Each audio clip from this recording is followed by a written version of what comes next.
নমস্কার বন্ধুরা, বৃষ্টি রান্নাঘরে আজকে আবারও একটা খুব সুন্দর নতুন ভিডিও নিয়ে আপনাদের কাছে চলে আসলাম।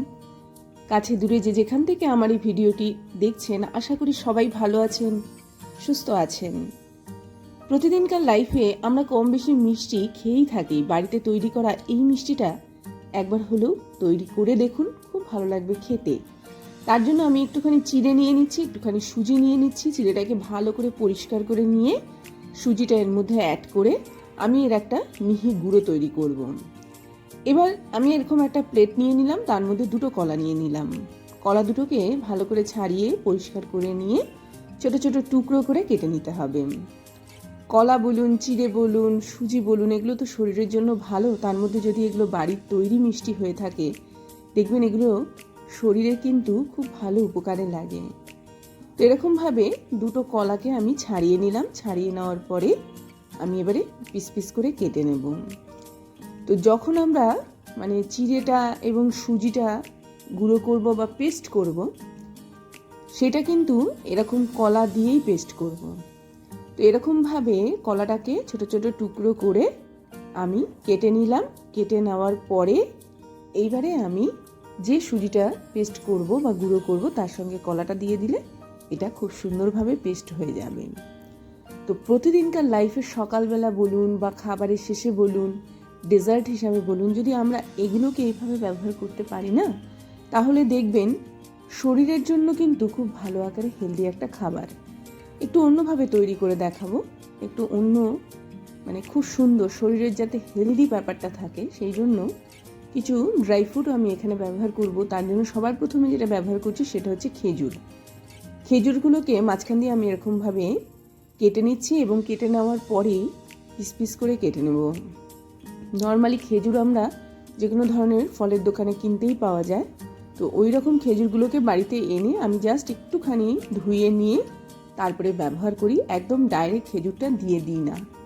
তো এরকমভাবে খেজুরটাকে ধুয়ে আমি কিছুক্ষণ রেখে দিয়েছিলাম। সেই খেজুরটাই আমি এখানে ভেতরের বীজটাকে বার করে নিয়ে যে সুজির গুঁড়োটা তৈরি করব, তার মধ্যে কিন্তু খেজুরটাকেও দিয়ে দেব। তাহলে কি হলো, আমরা সুজি নিলাম, চিড়ে নিলাম, খেজুর নিলাম, কলা নিলাম, সামান্য একটুখানি জল দিয়ে দিলাম, দিয়ে এবারে একটা পেস্ট তৈরি করব। পেস্টটা একদম মিহি পেস্ট তৈরি করতে হবে, যাতে এর ভেতরে কোনো রকম ডেলা না থাকে, কোনো রকম যে ড্রাই ফ্রুট ব্যবহার করলাম বা কলা কোনো টুকরো না থাকে। তো এরকমভাবে কিন্তু পেস্টটা আমি তৈরি করে নিলাম। এটা একদম রেডি হয়ে গেল। এবারে যেটা করব, আবার একটা প্লেট নিয়ে নেব। প্লেটটা নিয়ে নেওয়ার পরে এবার আমি এর মধ্যে একটুখানি গুড়কে গ্রেট করে নেব। মোটামুটি হাফ কাপ হলেই যথেষ্ট, বা যে যেরকম মিষ্টি খেতে ভালোবাসেন সেই অনুপাতে কিন্তু আপনারা নিতে পারেন। হাফ কাপ, 1/4 কাপ অথবা 1 কাপ, এটাই হচ্ছে মাপ। যে যে অনুপাতে মিষ্টিটা খেতে ভালোবাসেন, যেহেতু আমি এখানে খেজুরটা অ্যাড করেছি, তার জন্য আমি কিন্তু এখানে মিষ্টিটা গুড়টা 1/4 কাপ নিয়েছি। তো এরকম বুঝে আপনারা মিষ্টিটা অ্যাড করবেন। এরকম একটা প্লেট নিয়ে নিলাম, তার মধ্যে একটুখানি ঘিকে এরকমভাবে ব্রাশ দিয়ে লাগিয়ে নিলাম, যাতে করে এটা নিচটা না লাগে। এবারে যে মিশ্রণটা আমি তৈরি করলাম, তার হাফ অংশটা আমি নিচে একটা লেয়ার দেব। তো এরকমভাবে একটুখানি অর্ধেক অংশটা আমি প্লেটের মধ্যে ঢেলে দিলাম। ঢেলে দেওয়ার পরে জাস্ট এরকমভাবে একটুখানি নাড়িয়ে নেবেন, দেখবেন এটা পুরো জায়গাটা জুড়ে কিন্তু ছড়িয়ে যাবে। তো এরকমভাবে ছড়িয়ে দেওয়ার পরে এটা একদম তৈরি হয়ে গেল। এবারে যেটা করব, উপরে যে গুড়টা আমি গুঁড়ো করে রেখে দিয়েছিলাম, সেই গুড়টাকে এরকমভাবে আমি ছড়িয়ে দিচ্ছি। অসম্ভব টেস্টি একটা খাবার, অবশ্যই বাড়িতে তৈরি করুন, নিরাশ হবেন না, বরং বারবার খেতে চাইবেন। এত সুন্দর খেতে, এত সুন্দর এটার গন্ধ বেরিয়েছে, এবং তার থেকেও বড় কথা শরীরের জন্য হেলদি। তো এরকমভাবে গুড়ের লেয়ারটা আমি দিয়ে দিলাম। এখানেই আপনারা মিষ্টিটা কম বেশি অ্যাড করে নিতে পারেন। তো এটা আমার দেওয়া হয়ে গেল। দিয়ে দেওয়ার পরে উপর থেকে আমি আবারও একটা লেয়ার দেব। বাকি যে পেস্টটা আমার পড়ে রয়েছে, তো ওটাকে আমি ওপর দিয়ে এরকমভাবে জাস্ট ছড়িয়ে দিচ্ছি। তার মানে কি, নিচে একটা লেয়ার রইল, মাঝখানে গুড় রইল, আর ওপরে এরকমভাবে একটা লেয়ার রইল, যেটা দিয়ে এটাকে পুরোপুরি আমি ঢেকে দেব। এবারে বাইরের মিষ্টি খাওয়ার থেকে এই ধরনের ডেজার্ট যদি আমরা বাড়িতে তৈরি করে খাই, সেগুলো শরীরের জন্য ভালো, খেতেও ভালো, টেস্টি, নতুনত্ব আছে। তো অবশ্যই বাড়িতে এই ধরনের জিনিসগুলো তৈরি করবেন, যেগুলো খেতেও অসম্ভব ভালো হয়। তাছাড়া এগুলো অনেকটা পরিমাণে একদম নতুনত্ব খাবার। এগুলো তৈরি করে আপনারা ফ্রিজে রেখে দিতে পারেন, কেউ আসলো তাদেরও কিন্তু আপনারা দিতে পারেন। একটু ভ্যানিলা এসেন্স দিয়ে দিতে পারেন যাতে করে খুব সুন্দর একটা গন্ধ আসে। তবে আমি এবারে ক্ষেপে শুধুমাত্র নর্মালি রেখেছি, যাতে করে মানে কলা বলুন, খেজুর বলুন বা অন্যান্য ড্রাই ফ্রুট যা আমি ব্যবহার করব সেটার গন্ধটাই যেন থাকে। আলাদা করে আমি কোনো রকম কৃত্রিম গন্ধ এখানে অ্যাড করিনি, একদম নর্মালি গন্ধটা যেন থাকবে, সেটা খেতে বেশি ভালো, শরীরের জন্যও ভালো। এবারে যেটা করব দেখুন, পুরো কভার করে দিচ্ছি, মানে গুড়টা যাতে একদম মিডল পয়েন্টে থাকে, মানে মাঝখানে লেয়ারটা শুধু যাতে গুড়ের হয়। এটাকে আমি এরপরে ভাপে বসাবো। ভাপে বসালে পরে গুড়টা অনেকটা গলে যাবে এবং ওপর এবং নিচের অংশটা কিন্তু খুব সুন্দরভাবে সেট হয়ে যাবে। তার ফলে কি হবে, যখনই আমরা খাবো ভেতরের যে গুড়ের একদম গলে যাওয়া গুড়টা কিন্তু মুখে পড়বে।